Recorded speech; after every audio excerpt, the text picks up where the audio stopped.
कौन कहता है कि सपने सच नहीं होते। नागपुर की मिट्टी में जन्मे नितिन गडकरी ने सड़कों से राजनीति तक का सफर किसी सपने से कम नहीं तय किया। भारत की राजनीति में ऐसे नेता कम ही होते हैं जिनका नाम सुनते ही लोगों को सड़कें, फ्लाईओवर और एक्सप्रेसवे याद आ जाएं। नितिन गडकरी उनमें से एक हैं। उन्होंने सिर्फ ट्रैफिक लाइटें नहीं बदली बल्कि पूरे हाईवे का नक्शा ही बदल डाला।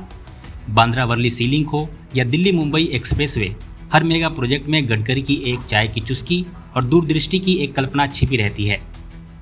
देश ने उन्हें फ्लाईओवर मैन और हाईवे मैन का नया ताज दिया है। 27 मई 1957 को नागपुर में जन्मे नितिन गडकरी किसी बड़े राजनीतिक खानदान से नहीं थे। पिता जयराम गडकरी साधारण नौकरी करते थे और मां भानुताई गडकरी संस्कारों से भरी महिला थी। गडकरी ने नागपुर यूनिवर्सिटी से कॉमर्स में मास्टर्स, लॉ और बिजनेस मैनेजमेंट किया।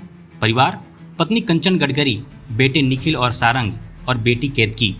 पूरा परिवार शाकाहारी, धार्मिक और सामाजिक कामों में आगे, यानी शुरुआत सिंपल थी लेकिन ख्वाब बड़े थे।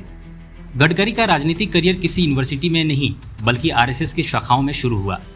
स्टूडेंट लाइफ से ही वो अखिल भारतीय विद्यार्थी परिषद से जुड़ गए और आपातकाल के समय छात्र नेता बनकर खुलेआम इंदिरा गांधी सरकार का विरोध किया। यहीं से उनकी पॉलिटिकल ट्रेनिंग शुरू हुई और धीरे धीरे वो भाजपा और आरएसएस की पसंद बन गए। 1989 में वो पहली बार विधान परिषद पहुंचे।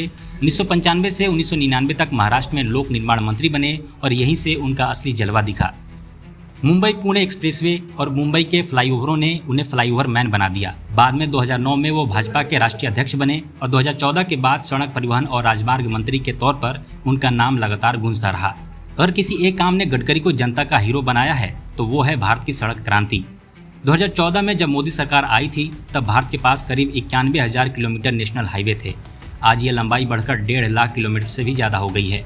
कभी सड़कों के निर्माण की रफ्तार महज 2 किलोमीटर प्रतिदिन थी, लेकिन गडकरी ने इसे 30 किलोमीटर प्रतिदिन तक पहुंचा दिया। Fast tag system, toll plaza पर लाइन खत्म करने का बड़ा कदम, हर कार में 6 एयरबैग अनिवार्य करना और ग्रीन फ्यूल जैसे इथेनॉल, ये सब कदम गडकरी के नाम पर दर्ज हैं।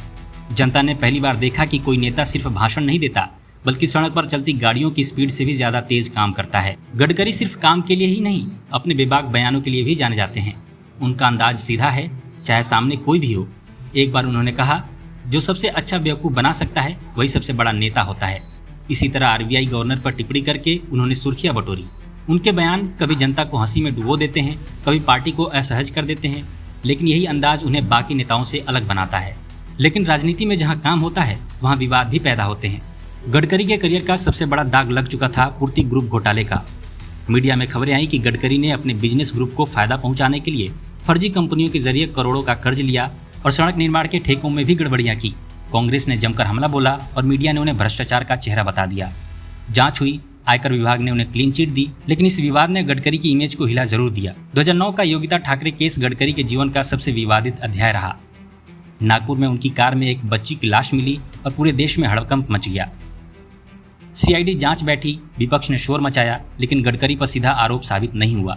फिर भी इस केस ने उनकी छवि पर सवाल जरूर खड़े किए और आज भी जब गडकरी के विवादों की बात होती है तो योगिता केस का नाम जरूर सामने आता है।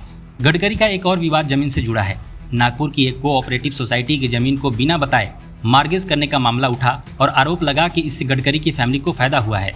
आरएसएस और पार्टी के भीतर इस मसले पर हलचल मच गई और मीडिया ने इसे आरएसएस बनाम गडकरी बताकर खूब मसाला बेचा। गडकरी ने इसे लीगल बताया, लेकिन राजनीति के गलियारों में उनकी मुश्किलें और गहरी हो गई। लेकिन तस्वीर का दूसरा पहलू भी है। गडकरी सिर्फ पॉलिटिक्स में ही एक्टिव नहीं बल्कि समाज सेवा में भी उतने ही आगे रहे हैं। उन्होंने आदिवासी इलाके में एकल विद्यालय खोले, गरीब बच्चों की हृदय शल्य चिकित्सा करवाई, पानी बचाने और जैविक खेती को बढ़ावा दिया। मीडिया कहे या ना कहे, जनता जानती है कि गडकरी का काम सिर्फ दिल्ली की राजनीति तक सीमित नहीं है। गडकरी की मेहनत और काम का असर इतना है कि उन्हें कई बड़े अवार्ड से नवाजा गया। हाल ही में 2025 में उन्हें लोकमान्य तिलक राष्ट्रीय पुरस्कार मिला। इससे पहले भी उन्हें एआईएमए का लाइफ टाइम अचीवमेंट अवार्ड और माधवराम लियमे अवार्ड से सम्मानित किया गया है। ये सम्मान इस बात का सबूत है कि गडकरी सिर्फ विवादों का नाम नहीं बल्कि काम की वजह से भी पहचाने जाते हैं।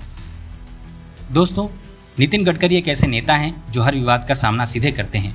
उनका स्टाइल है, आरोप लगाओ लेकिन जवाब मैं काम से दूंगा। शायद यही वजह है कि विरोधी उन्हें घेरते जरूर हैं, लेकिन जनता उन्हें काम का आदमी मानती है। आज नितिन गडकरी सिर्फ एक मंत्री नहीं बल्कि एक ब्रांड बन चुके हैं।